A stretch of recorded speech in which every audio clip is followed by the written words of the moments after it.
Chimalawi. Samari kinamufunzo. Funza. Malawi ngoko. Kutina kuti. Pati Malawi chitila kuti kunama. Hakunama. Kumata. Hakumata.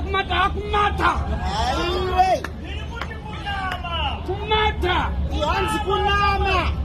Kumata. Kunama. Kumata ko. Uyani kuti kunamao. Kumata ko ikoko. Saka ndiye Kako. kuna kutakati Malawi mulenga mchiko. Kako. Wona iti matsotsi. Iwo uri mkwasha ku Malawi. Akarora. Wakarora. Ukabvisa pfuma yose inodiwa. Yes. Wabva kumba kwako iwewe. Ukasiya mukadzi wako achina maimba. Waenda kumba kwa hambuya wako. Achika hambuya wachina maimba. Hambuya yangu ari kuna maimba. Yes. Mukadzi wamusiya achina maimba. Achina maimba. Yes. Semukwacha achina kuna hambuya. Uchida kuti amai kuna makwanyu imba. Semu nekuna makwamai sikiwe kumba. Amai manamira muri kuita imba. Ndo manamira ari kuita dzimai wangu kumba. Apa ndichitaura neChimalawi.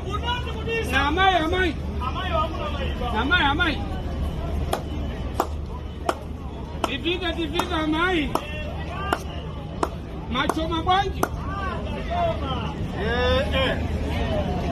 Kumata nyumba. Akumata kwenye sembe kumata kuna isipia kunyumba.